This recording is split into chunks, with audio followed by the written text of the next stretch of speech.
Chapter 1. Solomon, son of David, established himself in his kingdom, and the Lord his God was with him and made him exceedingly great. Solomon spoke to all Israel, to the commanders of thousands and of hundreds, to the judges and to all the leaders in all Israel, the heads of fathers' houses. And Solomon and all the assembly with him went to the high place that was at Gibeon, for the tent of meeting of God, which Moses, the servant of the Lord, had made in the wilderness, was there. But David had brought up the ark of God from Kiriath-jearim to the place that David had prepared for it, for he had pitched a tent for it in Jerusalem. Moreover, the bronze altar that Bezalel, the son of Uri, son of Hur, had made was there before the tabernacle of the Lord. And Solomon and the assembly sought it out. And Solomon went up there to the bronze altar before the Lord, which was at the tent of meeting, and offered 1,000 burnt offerings on it. In that night, God appeared to Solomon and said to him, "Ask what I shall give you." And Solomon said to God, "You have shown great and steadfast love to David my father, and have made me king in his place. O Lord God, let your word to David my father be now fulfilled, for you have made me king over a people as numerous as the dust of the earth. Give me now wisdom and knowledge to go out and come in before this people. For who can govern this people of yours, which is so great?" God answered Solomon, "Because this was in your heart, and you have not asked for possessions, wealth,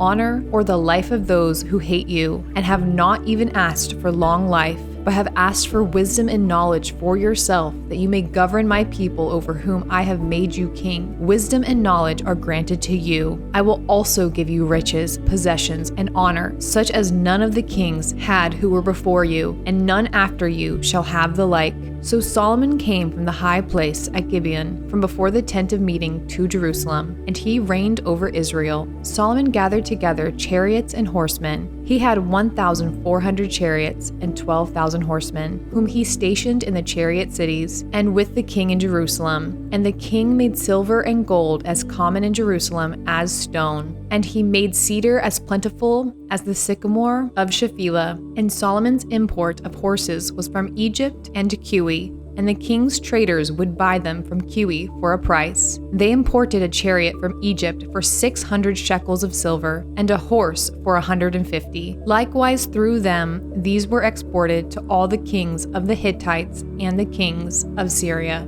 Chapter 2. Now Solomon purposed to build a temple for the name of the Lord, and a royal palace for himself. And Solomon assigned 70,000 men to bear burdens, and 80,000 to quarry in the hill country, and 3,600 to oversee them. And Solomon sent word to Hiram, the king of Tyre, "As you dealt with David my father, and sent him cedar to build himself a house to dwell in, so deal with me. Behold, I am about to build a house for the name of the Lord my God, and dedicate it to him for the burning of incense, of sweet spices before him, and for the regular arrangement of the showbread, and for burnt offerings morning and evening, on the Sabbaths and the new moons, and the appointed feast of the Lord our God, as ordained forever for Israel. The house that I am to build will be great, for our God is greater than all gods. But who is able to build him a house, since heaven and even highest heaven cannot contain him? Who am I to build a house for him, except as a place to make offerings before him? So now send me a man skilled to work in gold, silver, bronze, and iron, and in purple, crimson, and blue fabrics, trained also in engraving, to be with the skilled workers who are with me in Judah and Jerusalem, whom David my father provided. Send me also cedar, cypress, and algum timber from Lebanon, for I know that your servants know how to cut timber in Lebanon. And my servants will be with your servants, to prepare timber for me in abundance. For the house I am to build will be great and wonderful. I will give for your servants, the woodsmen who cut timber, 20,000 cores of crushed wheat, 20,000 cores of barley,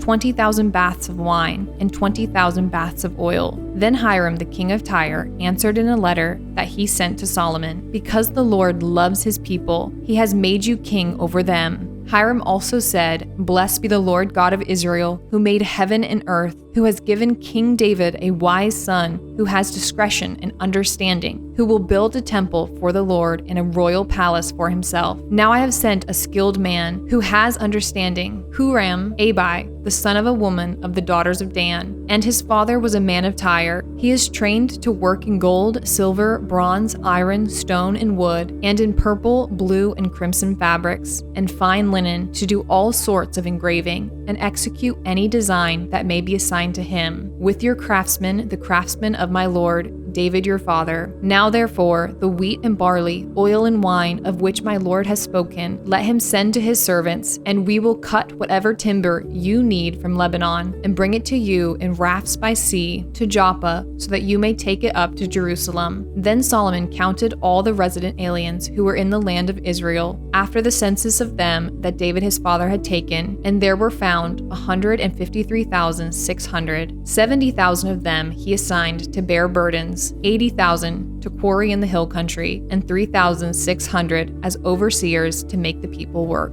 Chapter 3. Then Solomon began to build the house of the Lord in Jerusalem on Mount Moriah, where the Lord had appeared to David his father, at the place that David had appointed, on the threshing floor of Ornan the Jebusite. He began to build in the 2nd month of the 4th year of his reign. These are Solomon's measurements for building the house of God. The length in cubits of the old standard was 60 cubits, and the breadth 20 cubits. The vestibule in front of the nave of the house was 20 cubits long, equal to the width of the house, and its height was 120 cubits. He overlaid it on the inside with pure gold. The nave he lined with cypress and covered it with fine gold, and made palms and chains on it. He adorned the house with settings of precious stones. The gold was gold of Parvaim, so he lined the house with gold, its beams, its thresholds, its walls, and its doors. And he carved cherubim on the walls. And he made the most holy place. Its length corresponding to its breadth of the house was 20 cubits, and its breadth was 20 cubits. He overlaid it with 600 talents of fine gold. The weight of gold for the nails was 50 shekels, and he overlaid the upper chambers with gold. In the most holy place he made 2 cherubim of wood and overlaid them with gold. The wings of the cherubim together extended 20 cubits. One wing of the one of 5 cubits touched the wall of the house, and its other wing of 5 cubits touched the wing of the other cherub. And of this cherub, one wing of 5 cubits touched the wall of the house, and the other wing, also of 5 cubits, was joined to the wing of the first cherub. The wings of these cherubim extended 20 cubits. The cherubim stood on their feet, facing the nave, and he made the veil of blue and purple and crimson fabrics and fine linen, and he worked cherubim on it. In front of the house he made 2 pillars of 35 cubits high, with a capital of 5 cubits on the top of each. He made chains like a necklace and put them on the tops of the pillars, and he made 100 pomegranates and put them on the chains. He set up the pillars in front of the temple, one on the south, the other on the north. That on the south he called Jachin, and on the north Boaz. Chapter 4. He made an altar of bronze,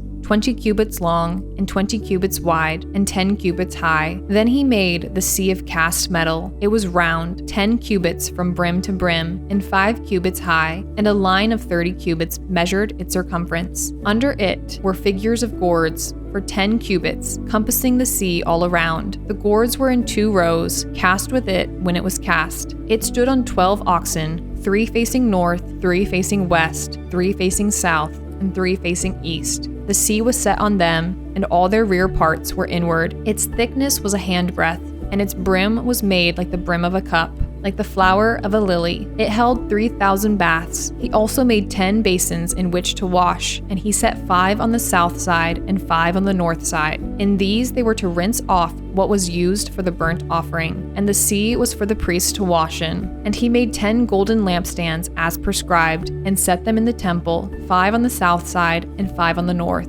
He also made 10 tables and placed them in the temple, 5 on the south side and 5 on the north. And he made 100 basins of gold. He made the court of the priest and the great court, and doors for the court, and overlaid their doors with bronze. And he set the sea at the southeast corner of the house. Hiram also made the pots, the shovels, and the basins. So Hiram finished the work that he did for King Solomon on the house of God: the 2 pillars, the bowls, and the 2 capitals on the top of the pillars, and the 2 lattice works to cover the 2 bowls of the capitals that were on the top of the pillars, and the 400 pomegranates for the 2 lattice works, 2 rows of pomegranates for each lattice work to cover the 2 bowls of the capitals that were on the pillars. He made the stands also, and the basins on the stands, and the 1 sea and the 12 oxen underneath it, the pots, the shovels, the forks, and all the equipment. For these Huram Abi made of burnished bronze for King Solomon for the house of the Lord. In the plain of the Jordan the king cast them, in the clay ground between Succoth and Zeradah. Solomon made all these things in great quantities, for the weight of the bronze was not sought. So Solomon made all the vessels that were in the house of God: the golden altar, the tables for the bread of the presence, the lampstands and their lamps of pure gold to burn before the inner sanctuary as prescribed, the flowers, the lamps, and the tongs of purest gold, the snuffers, basins, dishes for incense, and fire pans of pure gold, and the sockets of the temple